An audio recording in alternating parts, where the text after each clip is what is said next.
Canada curious? This is the Yes We Canada podcast, the progressive's guide to getting the fuck out.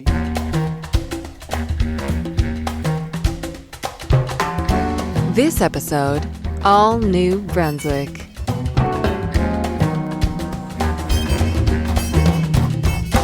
Hi, I'm Matt Zimbel in Montreal. And I'm Mio Edelman in Toronto, I think. Geographically, Canada is the second largest country in the world. Not boasting, just saying. Big country, and on Yes We Canada, in the final weeks of Season 1, we're going to start our collective voyage to find you a place to live. This could be a very long podcast because there are 10 provinces and 2 territories, but we cut down all of our trees for you last spring so you guys could get enough toilet paper to battle the coronavirus. And without trees, we ran out of the paper needed to write the script that Mio never reads. Who needs trees when you don't read? So we'll make this episode short and snappy, succinct and punchy, tight and pithy. When you immigrate here, you'll need to decide where exactly you're going to live, because there's no downtown Canada. As we mentioned before, most Canadians live within 100 miles of the U.S. border, so we can shop at Target. In 2011, Target opened in Canada. Dropped $2.1 billion trying to get us to stop shopping at Walmart and Canadian Tire. And then in 2015, exhausted, they closed all of their Canadian locations in what was called one of the greatest retail boondoggles of all time.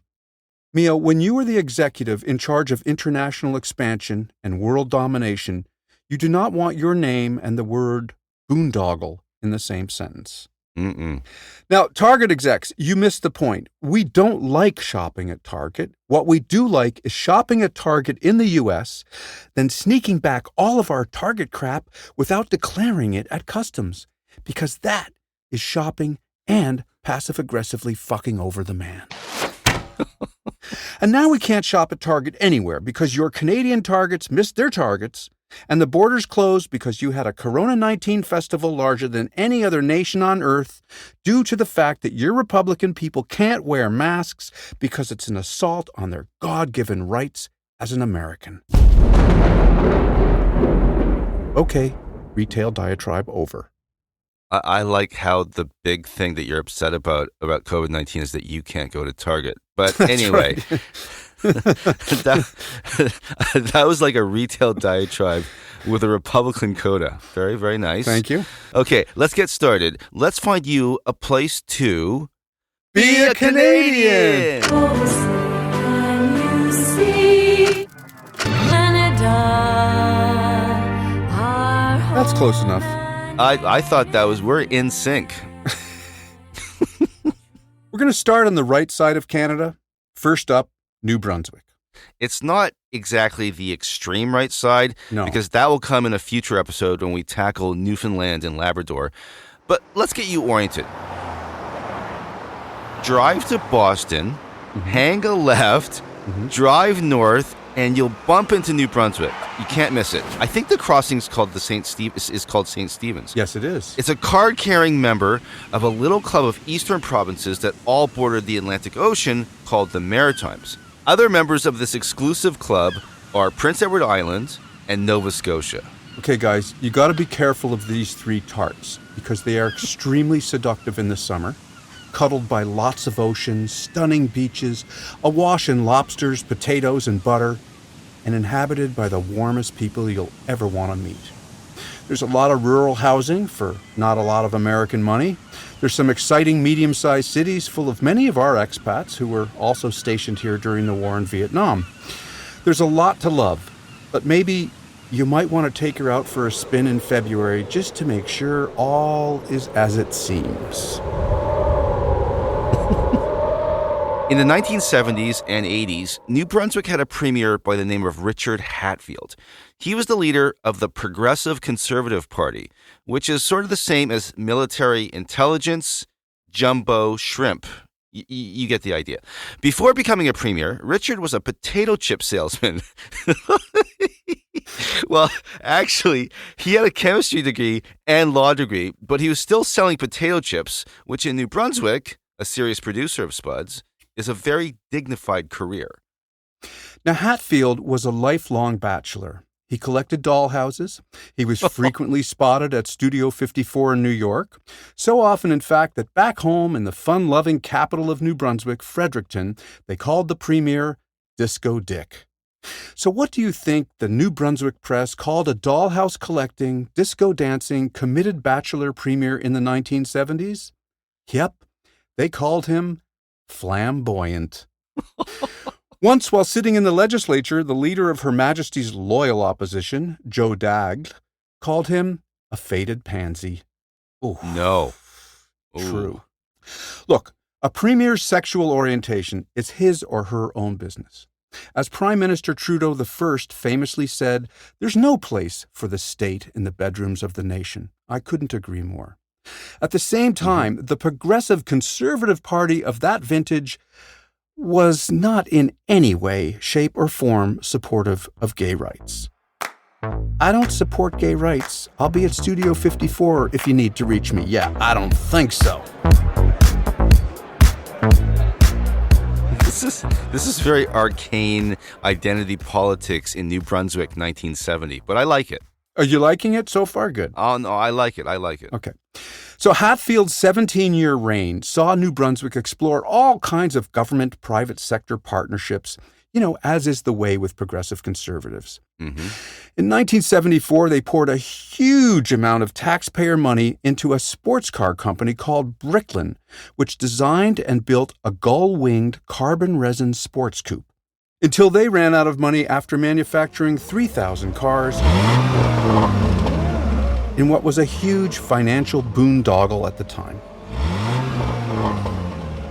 Today, New Brunswick has an economy that is the poorest performer of all Canadian provinces, with a per capita income of $28,000 Canadian, which means when you get here with your big American can-do personality, you're gonna kill it.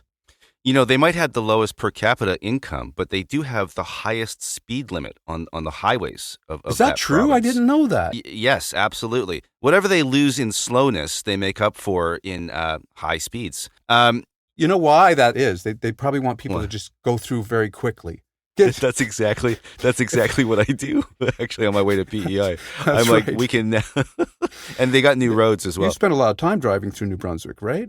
Yes, and so what happens is you drive through Quebec, which has, despite having the most road work ever, has the worst roads. You're happy to get to New Brunswick, and then you realize you're in New Brunswick, and then you drive as fast as you can all the way through the province on those beautiful roads at 10 kilometers more an hour than you can in any other province.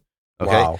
Now, you know what I've noticed about New Brunswick, though? I've never driven in New Brunswick, and I have spent a lot of time driving in New Brunswick, but I've never driven there when the sun is shining.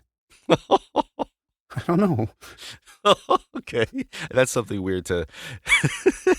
Okay. So now what I'm going to tell you is absolutely not going to be on your citizenship test. But I would be remiss if I did not tell you that Premier Richard Hatfield, Disco Dick, was arrested in 1985 while he was still premier. A premier gets arrested while in office, and you know what, Mio? Our American audience doesn't even give us a little... Nope. Our American exceptional audience is so used to seeing their public servants serving time, they're like, oh God, this is one of the most boring Yes We Canadas ever. And that's something. Nope. Fuck off. Don't touch the dial. It gets way better. Yeah, it does. You see, the Conservative Premier, Richard Hatfield, of whom we're speaking, was arrested while in office for having 35 grams of pot in his bag. That's a lot of pot, though. When the RCMP searched his luggage on a flight from Fredericton, New Brunswick to Montreal during the royal visit, get this, of the Queen. And the Queen was on the plane. Guys, come on. Who says Canada is not the most exciting place to live ever? Come on.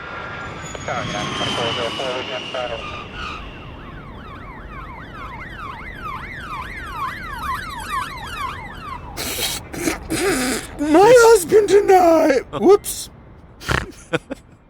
he got on the plane with 50 grams. Yeah, that's right. And you know what? That back in the day, they called it a narcotic. Yeah. So it went to trial. He actually had a trial, and after 2 days, he was acquitted by the Crown. And by the Crown, I don't mean the Queen. She didn't stick around. No. Canada, I'm the fuck out of here. She was acquitted by the Crown, but not by the voters. And after 17 years in power, and that's the longest serving premier in New Brunswick's history, he lost the next election. And when he lost, he really lost, as in shut off the lights when you leave the legislature lost. His party, the Progressive Conservatives, dropped every single one of the 38 seats they held before the 1987 election, including his own. Wiped out. See you later. No more. Ouch. Ciao. Ciao, Bella. This is the kind of story that you can tell when you get here and you want to take your Canadian history out for a spin late one night, cuddled up against the bar, nursing your fifth pint, trying to meet Canadians. Hey, come here for a second. I love you, man. Do you think Hatfield was flamboyant? Now, this is going to be most likely on your test, so you got to pay attention here. New Brunswick is Canada's only officially bi province. And by I mean bilingual, okay? Bye-bye. There's a large bilingual, okay? And there's a large Acadian population, which you might know about because they're sort of related to the people down in New Orleans or in Louisiana. Mm-hmm. Come to think of it, there was a large Acadian population, but they got kicked out. You see, the French-speaking Acadians are descendants of French colonists and the indigenous peoples. And from 1755 to 1764, the British expelled 11,500 Acadians from New Brunswick and Nova Scotia in what is known as Le Grand Dérangement, the Great Expulsion. Today it would be called ethnic cleansing. Many Acadians eventually settled, as Mio mentioned, in Louisiana, creating the Cajun culture. Just like Madonna is part French-Canadian on her mother's side, Beyoncé is part Acadian on her mother's side. No way. Yep.